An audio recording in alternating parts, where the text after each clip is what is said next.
Focus only.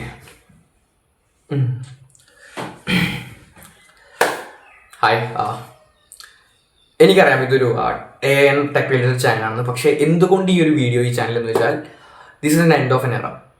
കാരണം ഇനി വിജയ് എന്ന് പറഞ്ഞ ഫാക്ടർ ഇല്ല. നിങ്ങൾ ആലോചിക്കുക, അതായത് ഇത്രയും ഒരു വർഷം ഒരു വിജയ് പടം വരും, അതിൻ്റെ ഫാൻ ഷോ എന്ന് പറയുന്നത്, ആ ഫാൻ ഷോയിൽ കിട്ടുന്ന ഒരു ഹൈ എന്ന് പറയുന്നത് അത് അത്രയും കിടുവാണ്, പീക്കായിരുന്നു അത്. അതില്ല. ഇത് എന്തുകൊണ്ട് ഇപ്പോൾ വിജയ് റിട്ടയർ ചെയ്ത കാരണം ഇത് കുറേ കാര്യത്തിൽ എഫക്റ്റ് ചെയ്യും. അത് ഞാൻ പറയാം.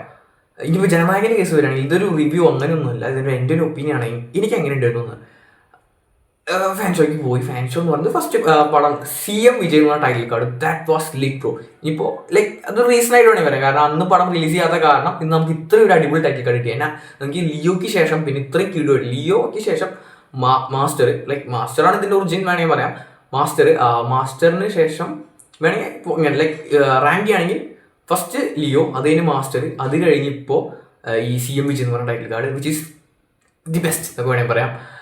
അത് കഴിഞ്ഞിട്ട് പിന്നെ ഇൻട്രോ, ആസ് യൂഷ്വൽ ഇൻട്രോ പക്കയായിരുന്നു. അതായത് നമുക്ക് വാരിസിലും അതുപോലെ തന്നെ ബീസിലും അത്രയ്ക്ക് ഗോട്ടിലും ആയിരുന്നു, അത്രയ്ക്ക് ഒരു പക്കയൊരു ഇൻട്രോ ആയിരുന്നില്ല. പക്ഷെ ഇതെന്ന് പറഞ്ഞാൽ ഇൻട്രോ നൈസായിരുന്നു.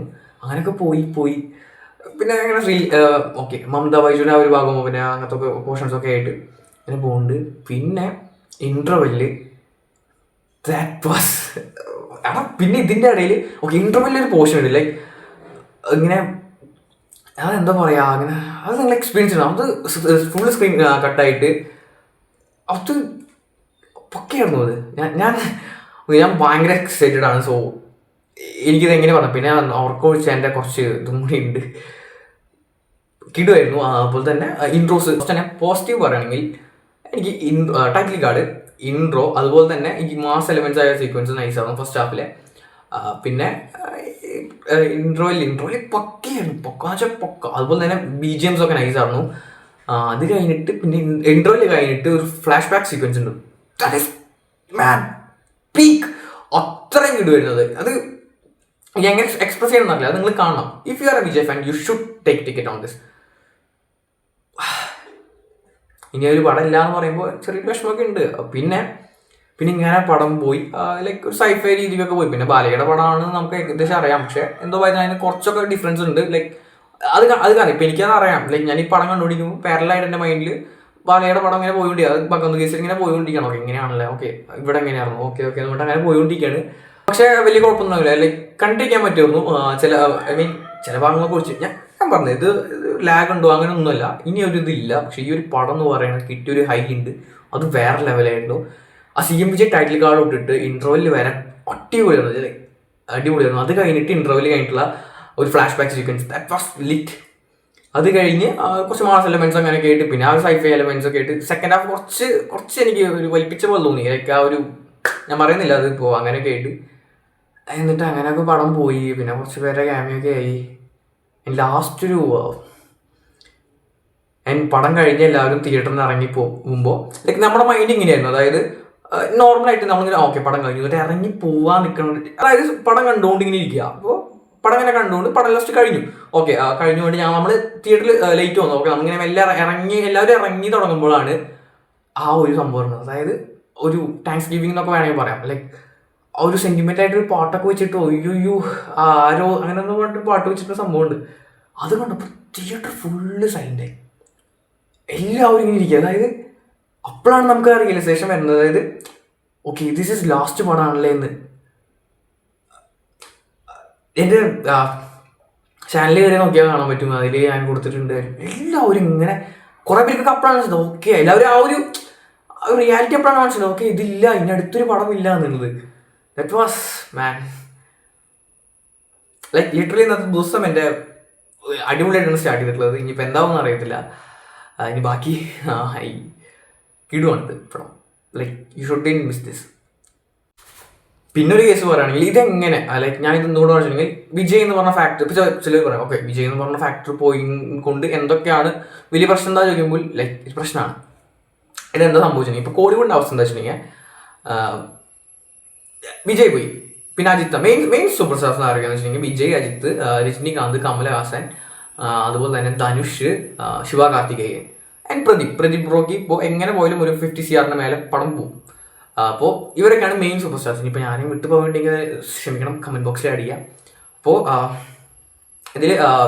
ഇതിലിനിപ്പോൾ വിജയ് എന്ന് പറഞ്ഞ ഫാക്ടർ ഇനിയിപ്പോൾ ഇല്ല എന്ന് പറഞ്ഞു. അജിത്ത് എന്ന് പറഞ്ഞ പടം അടുത്ത് ഇപ്പം തന്നെ ലാസ്റ്റ് ഇറങ്ങിയ പടം എന്ന് പറയുന്നത് ഗുഡ് ബാഡ് അഗ്ലിയാണ്. അത് കഴിഞ്ഞിട്ട് അങ്ങനെ ഒരു പടം സൈൻ ചെയ്തിട്ടില്ല എന്നായിരുന്നു റീസെൻ്റായിട്ട് സൈൻ ചെയ്തിട്ടുള്ളത്. പിന്നെ എന്തോ മറ്റേ ഗുഡ് ബാഡ് അഗ്ലിയുടെ തന്നെ ഡയറക്ടറായിട്ടാണ് വീണ്ടും പടം സൈൻ ചെയ്തിട്ടുള്ളത് പറഞ്ഞിട്ടുള്ളത്. അതിന് ഷൂട്ട് തുടങ്ങിയിട്ടില്ല. പിന്നെ രജനീകാന്ത് ഇപ്പോൾ അത്യാവശ്യം നന്നായിട്ട് സ്മൂത്തായി പോകുന്നുണ്ടെങ്കിൽ പോലും, പക്ഷേ ലൈക്ക് നെൽസനായിട്ടുള്ള പടം കഴിഞ്ഞ് കഴിഞ്ഞാൽ പുള്ളി ഒരു ബ്രേക്ക് എടുക്കുകയാണ്, ലൈക്ക് ഓട്ടോബയോഗ്രഫി ചെയ്യുന്നത്. അത് കഴിഞ്ഞിട്ട് ഒരു പടം ചെയ്യും, അത് കഴിഞ്ഞിട്ട് റിട്ടയർ ആവുക. ഇപ്പോൾ വിജയ് പോയി. അജിത്തിന്റെ കേസ് പിന്നെ മെല്ലെ 2 വർഷം കൂടുതലൊക്കെ പടം വരുന്ന രീതിക്ക് ആയിട്ടുണ്ട്. പിന്നെ രജനീകാന്ത് എന്ന് പറഞ്ഞ ഫാക്ടർ അപ്പോൾ പോയി. പിന്നെ കമൽഹാസൻ എന്ന് പറഞ്ഞാൽ വിക്രമിന് ശേഷം ഒരു ഹൈ മൂവ്മെന്റ് ഇട്ട ഒരു പടം വന്നിട്ടില്ല, ഇന്ത്യൻ ടു ഒക്കെ അറിയാലോ. പിന്നെ തഗ് ലൈഫും പിന്നെ ധനുഷ് എന്ന് പറഞ്ഞാൽ കുറേ പടങ്ങൾ ചെയ്യുന്നുണ്ട്, പക്ഷേ ചിലതൊന്നും ക്ലിക്കാവുന്നില്ല. കാര്യമൊക്കെ നൈസായിരുന്നു, പക്ഷേ ഇനിയിപ്പോൾ കുറച്ച് പടങ്ങൾ അനൗൺസ് ചെയ്തു. ഓമൊക്കെ അടിപൊളിയാണെന്ന് വിചാരിക്കുന്നു. പിന്നെ ശിവകാർത്തികേയൻ പല ശക്തിയിലൊന്നും വീണെങ്കിലും സിയോണിൽ കംബാക്ക് അടിക്കുമായിരിക്കും. പ്രദീപ് ബ്രോ പിന്നെ നോക്കണ്ട, പുള്ളി സ്ക്രിപ്റ്റ് സെലക്ഷനൊക്കെ പക്കയാണ്, ഗ്യാരണ്ടി, മിനിമം ഗ്യാരണ്ടി പിടിക്കാം. അപ്പോൾ ഇതാണ് കോളിവുഡിൻ്റെ അവസ്ഥ. അവിടെ ഒരു വലിയ സ്പേസ് ഉണ്ടായി. ഇതെങ്ങനെ എഫക്ട് ചെയ്യുന്നത് വെച്ചിട്ടുണ്ടെങ്കിൽ, ഓക്കെ, ഇനി ഞാൻ പറയാൻ പോകുന്ന കാര്യം വെച്ചിട്ടുണ്ടെങ്കിൽ കുറച്ച് ബിസിനസ് വേണമെങ്കിൽ പറയാം. ഇതെങ്ങനെ എഫക്ട് ചെയ്യാൻ പോകുന്ന വെച്ചിട്ടുണ്ടെങ്കിൽ, തിയേറ്റർ ഓണേഴ്സിനെ എങ്ങനെയാണ് എഫക്ട് ചെയ്യാൻ പോകുന്ന വെച്ചിട്ടുണ്ടെങ്കിൽ, ഈ സൂപ്പർ സ്റ്റാർസിൻ്റെ പടങ്ങൾ വരുമ്പോൾ ഒരു മിനിമം ഗ്യാരണ്ടി. ഇപ്പോൾ വിജയ് എന്ന് പറഞ്ഞ ഫാക്ട് ഒരാളുടെ പടം വരുമ്പോൾ, ആ ഒരു നടൻ്റെ പടം വരുമ്പോൾ തിയേറ്റർ ഓണേഴ്സിന് ഒരു മിനിമം ഗ്യാരണ്ടി. ഓക്കെ, ഇത്ര എമൗണ്ട് നമുക്ക് ഈ പടം എടുത്തു കഴിഞ്ഞാൽ നമുക്ക് കിട്ടും, ഇത്ര നമുക്ക് എമൗണ്ട് കിട്ടുന്നത്. അപ്പോൾ ഇതിൻ്റെ പ്രോഫിറ്റ് വെച്ചിട്ടാണ് ഇവർ ബാക്കി ചെറിയ പടങ്ങൾ, ലൈക്ക് ആ ചെറിയ പടങ്ങൾ, ഇപ്പോൾ ലൈക്ക് ചെറിയ പടങ്ങൾ വരികയാണെങ്കിൽ അത് പ്രോഫിറ്റ് കിട്ടണമെന്നില്ല, പക്ഷെ അത് അവർക്ക് എടുത്തേ പറ്റും. എടുക്കണമെങ്കിൽ ഇത്ര എമൗണ്ട് കൊടുക്കണം. അപ്പോൾ ഈ വിജയ് എന്ന് പറഞ്ഞ, ഐ മീൻ ഇത്രയും സൂപ്പർ സ്റ്റാർസിന്റെ പടത്തിനെ ഡിപ്പെൻഡ് ചെയ്തിട്ടാണ് ഈ ചെറിയ പടങ്ങൾ വന്നത്. നല്ല കഥയാണ്, നല്ല പടമൊക്കെയാണ്, നല്ല പ്രൊമോഷൻ ഉണ്ടെങ്കിൽ നന്നായി പോകും. പക്ഷേ ചില പടങ്ങളിൽ ലൈക്ക് ഈ സൈലന്റ് ഹിറ്റ് ഒക്കെ ആവാറില്ലേ, അതെങ്ങനെ വെച്ചാൽ അത് എടുക്കാനുള്ള ഒരു ഗട്ട്സും അതുപോലെ ഒരു ധൈര്യം കിട്ടുന്നത് 2 രീതിയിലാണ്. ഒന്ന് പടത്തിന്റെ ഒബ്വിയസ്ലി ടാലന്റ്, മറ്റേ കോണ്ടസ്റ്റ് വഴിയാണ്, ലൈക്ക് പടം എങ്ങനെയാണ് നല്ല അടിപൊളിയാണെന്ന് വെച്ചിട്ടാണ് എടുക്കുന്നത്. പക്ഷെ അതിനപ്പുറം ഇതിൽ ബിസിനസ് മോഡൽ വരുമ്പോൾ, ബിസിനസ് എന്ന രീതിയിലേക്ക് വരുമ്പോൾ ഇവർക്ക് സോഴ്സ് വേണം. ലൈക്ക് ഇൻ കേസ് ഇതിൽ ഇവർക്ക് ഒരു നഷ്ടം വരികയാണെങ്കിൽ നഷ്ടം നികത്ത്, അല്ലെങ്കിൽ അത് ബാലൻസ് ചെയ്യാൻ പോകുന്നത് ഈ സൂപ്പർ സ്റ്റാർസിന്റെ പടമാണ്. സോ ആ ഒരു വലിയ സ്പേസ് ആണ് ഇപ്പം ഇല്ലാണ്ടായത്. ഇപ്പം അതിലേക്ക് പുതിയ സൂപ്പർ സ്റ്റാർ വന്നാൽ പോലും ഇവർക്ക് കിട്ടുന്ന ഒരു മാർക്കറ്റ്, അതുപോലെ തന്നെ ഇവർക്ക് കിട്ടുന്ന ഒരു മിനിമം ഒരു റിട്ടേൺസ് ഉണ്ട്, ആ ഒരു എമൗണ്ട് കിട്ടത്തില്ല. ഇപ്പം നിങ്ങൾക്ക് മോളിവുഡ് ടൈംസ് വന്നപ്പോൾ നിങ്ങൾക്ക് ഏകദേശം കുറച്ചുകൂടി മനസ്സിലായില്ല, ഓക്കെ ഇങ്ങനെയൊക്കെ സംഭവങ്ങളുണ്ട്. ഇതല്ലാതെ ഇതിലും കൂടുതൽ സിനിമ എന്ന് പറഞ്ഞാൽ ലൈക്ക് ടാലന്റ് മാത്രമല്ല, ഒരു കോർപ്പറേറ്റ് ബിസിനസ് പരിപാടിയാണ്. സോ ഇത് ഭയങ്കര പ്രശ്നമാണ്. വിജയ് എന്നൊരു ഫാക്ടർ പോയത് കാരണം ഇതൊരു വലിയ കുറേ അതായിട്ട് പ്രശ്നങ്ങളുണ്ടാവും. സോ അത്രേ ഉള്ളൂ. ഞാൻ ഫസ്റ്റ് റിവ്യൂ പോലെ പറഞ്ഞിട്ട് ഞാൻ എല്ലാ ബിസിനസ്സിലോട്ട് എത്തി, അത്രേ ഉള്ളൂ. ഇതല്ല, ഇതിലും കൂടുതൽ കാര്യങ്ങളുണ്ട്. ഞാൻ ജസ്റ്റ് ഇത് ചെറുതായിട്ട് നിങ്ങൾക്ക് ഓക്കെ എങ്ങനെയാണ് സംഭവം എന്ന് വെച്ചൊന്നും പറഞ്ഞിട്ടുള്ളൂ. ഇനിയിപ്പോൾ ഞാൻ പറഞ്ഞതിൽ തെറ്റുണ്ടാവും, അങ്ങനെ ഉണ്ടെങ്കിൽ ഒന്ന് തിരുത്തുക കേട്ടോ കമൻറ്റ് ബോക്സിൽ. ട്രോളൊന്നും ചെയ്ത് കളയില്ലടാ, പാവം കയറി വരണുള്ളൂ. ആൻഡ് ഞാൻ പറഞ്ഞില്ല, കോൺട്രാസ്റ്റ് എന്താ വെച്ചിട്ടുണ്ടെങ്കിൽ പടം ഭയങ്കര അടിപൊളിയായിരുന്നു, എനിക്ക് ഭയങ്കര ഇഷ്ടമായി. ചില ഭാഗത്ത് വലിപ്പിക്കൽ എന്താ വെച്ചിട്ടുണ്ടെങ്കിൽ, ഇനിയിപ്പോൾ കേരളത്തിലെ ചേർന്നൂടാ ഇവിടെ എങ്ങനെയായിരിക്കും ഇതിൻ്റെ ഒരു കളക്ഷൻ ആയതുപോലെ തന്നെ ഒരു തിയേറ്ററിക്കൽ റൺ എങ്ങനെയാണെന്ന് പറഞ്ഞൂടാ. പക്ഷെ തമിഴ്നാട്ടിൽ പടം ഭയങ്കര ഹിറ്റായിരിക്കും, അവർക്ക് സെലിബ്രേറ്റ് ചെയ്യാനുള്ളതെല്ലാം ഉണ്ട്. അതുപോലെ തന്നെ ഇപ്പോൾ ഈ പടം കണ്ടുപിടിക്കുക, അതായത് എങ്ങനെ പടം കണ്ടുപിടിക്കുമ്പോൾ ചില സംഭവങ്ങളൊക്കെ, അതായത് ഇതും അതുപോലെ വാട്ട് ബ്രോ, വൈ ബ്രോ, ആ സാധനങ്ങളില്ലേ വെരി റോങ് ബ്രോ, അതൊക്കെ ലൈക്ക് ഇതെല്ലാം പ്രീ പ്ലാൻഡ് പോലെയുണ്ട്. അതായത് ഈ പടത്തിൽ യൂസ് ചെയ്ത കാര്യങ്ങളാണ് പുള്ളി രാഷ്ട്രീയത്തിൽ പറഞ്ഞത്. അതായത് ഈ സംഭവം ഇത് റീസെന്റ് ട്രെൻഡ് ആയതാ ഇത്. അതുപോലെ തന്നെ അങ്ങനെ കുറേ ഉണ്ട്, വാട്ട് ബ്രോ, വൈ ബ്രോ, അങ്ങനെ വേറെ എന്തൊക്കെയുണ്ട്. അത് അങ്ങനെ കണ്ടോണ്ടിരിക്കുമ്പോൾ മനസ്സിലാവുക, ഓ അപ്പൊ പുരിയല്ല ഇപ്പൊ പുരിയത്, അങ്ങനെ അങ്ങനെയൊക്കെ അതിങ്ങനെ സൗണ്ടൊക്കെ പോയി, അത്ര ഇതായിരുന്നു. ലൈക്ക് അതിങ്ങനെ കിട്ടുമ്പോ ഓക്കെ അങ്ങനെയല്ലേ, അത് നല്ല രസമുണ്ടായിരുന്നു, അത് നല്ലൊരു എക്സ്പീരിയൻസ് ചെയ്യുന്നത്. ഓക്കെ പിന്നെ അങ്ങനെ കുറേ ഉണ്ട്. പിന്നെ ഒബ്വിയസ്ലി ഇറങ്ങി പടം കണ്ടവർക്ക് അറിയാം എന്തുകൊണ്ടാണ് എനിക്ക് പടം നിർത്തില്ല. ഈ പടം ആ ഒരു ടൈമിലൊക്കെ ഇറങ്ങുകയാണ്, ഇലക്ഷന് മുന്നേ ഇറങ്ങുകയാണെങ്കിൽ ഒബ്വിയസ്ലി ആൾക്കാർ കുറച്ചും കൂടി ഇതിലേക്ക് ഇതിൻ്റെ കാര്യങ്ങൾ കുറച്ചും കൂടി ചർച്ച ചെയ്യും, ഈ ഇലക്ഷൻ്റെ കാര്യങ്ങൾ. സോ അത്രയുള്ള കാര്യങ്ങൾ. എനിക്കറിയാം 2-3 വീക്കായിട്ട് നമ്മളെ വീഡിയോസ് ഒന്നും ഇട്ടിരുന്നില്ല, സംഭവം ഉണ്ട്, പക്ഷേ കുറച്ച് ഗംഭീർ ന്യൂസസ് ഉണ്ട്. നീ സിംഗിളാണെങ്കിൽ ഒരു കാര്യം അറിയുക, റോബോട്ടൊക്കെ കല്യാണം കഴിച്ചു, പിന്നെ റോബോട്ട്സിൻ്റെ മമ്മ ഫൈറ്റ്സ് ഒക്കെ സ്റ്റാർട്ട് ചെയ്തിട്ടുണ്ട്, അങ്ങനെ കുറേ ഉണ്ട്. റോബോട്ട്സിനെ പറയുകയാണെങ്കിൽ ഇതിലുണ്ട് അങ്ങനെ നോക്കണ്ട. പക്ഷേ സോ അതാണ് ജനനായകൻ്റെ ഒരു ഒപ്പീനിയൻ അല്ല, like it's an end of N എറ. ഇതിപ്പോൾ എങ്ങനെ എല്ലാവരും എടുക്കുന്ന അറിയാനൂടാ. ഈ നെക്സ്റ്റ് വർഷം ഒരു പടമില്ല, മിനിമം ഒരു വർഷം ഒരു പടം ഉണ്ടാവുമായിരുന്നു. അല്ല, വർഷം മിനിമം ഒരു പടം ഇങ്ങനെ ഉണ്ടാവുമായിരുന്നു. ഇനിയില്ല. And I gonna really miss that. കാരണം ഞാൻ മാസ്റ്റർ ഔട്ടാണ് ഞാൻ വിജയ് പടം തിയേറ്ററിൽ പോയി കണ്ടു തുടങ്ങിയത്. അന്ന് കിട്ടിയൊരു ഹൈ ഉണ്ട് എനിക്ക്. പക്ഷെ മാസ്റ്റർ എനിക്ക് മറ്റേ കോവിഡ് ടൈമിൽ ആരും ഉണ്ടെന്നില്ല. അതേ പിന്നെ ഞാൻ ഉള്ള പടങ്ങൾ മൊത്തം അവിടെ നിന്ന് പിന്നെ ഇറങ്ങിയ എല്ലാ പടങ്ങളും ഫസ്റ്റ് ഡേ ഫസ്റ്റ് ഷോ ആയിരുന്നു. ഫാൻ ഷോയ്ക്ക് ഞാൻ ലിയോ തൊട്ടാണ് പോയി തുടങ്ങിയത്.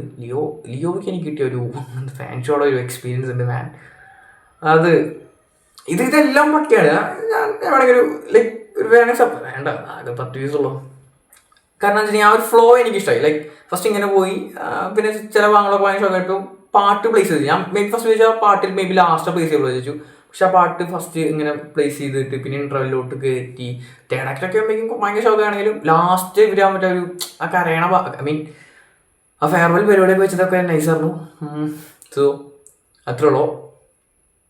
ഇനിയിപ്പോൾ എന്തുട്ടാ ജയിലർ, അങ്ങനെ ജയിലർ കഴിഞ്ഞാൽ കിങ്, ഡൂംസ്ഡേ. അടുത്ത വർഷം പിന്നെ കുറേ പടങ്ങളുണ്ട്. സോളോ ലെവലിങ്, ഡീമൺസ് ലെയർ, അങ്ങനെ അങ്ങനെ അങ്ങനെ അങ്ങനെ. സോ ഇത്രേ ഉള്ളൂ. നമ്മുടെ ചാനൽ സിനിമ എല്ലാം മെയിനായിട്ട് ഫോക്കസ് ചെയ്യുന്നത് നമ്മൾ ഏകദേശം AI ആൻഡ് ടെക് റിലേറ്റഡ് ആണ്. ഫസ്റ്റ് ടൈം കാണുന്നത്. കാരണം ജനനായകൻ ടോപ്പിക് ആയി കാരണം മേ ബി കുറച്ച് യൂസ് ഉണ്ടാവും. ഇത്രയും എത്തിയ ആൾക്കാർ നമ്മുടെ ചാനലും ചെക്കൗട്ട് ചെയ്ത് കഴിഞ്ഞാൽ നമ്മൾ AI and tech related contents ആണ് കുറച്ച് കൂടുതലായിട്ട് ചെയ്യുന്നത്. സോ അത്രേ ഉള്ളൂ. എനിക്കറിയാം വീഡിയോ കുറച്ച് ലെങ്ത് ആയിരുന്നു, പക്ഷേ എനിക്ക് കുറേ പറയാനുണ്ട്. അത്രേ ഉള്ളൂ. കാരണം ഇതൊന്നും കിട്ടിയൊരു ഹൈ ഉണ്ട്. അത് എനിക്ക് എവിടുന്നും വേറെ കിട്ടില്ല. അത് കാരണം ബൈ.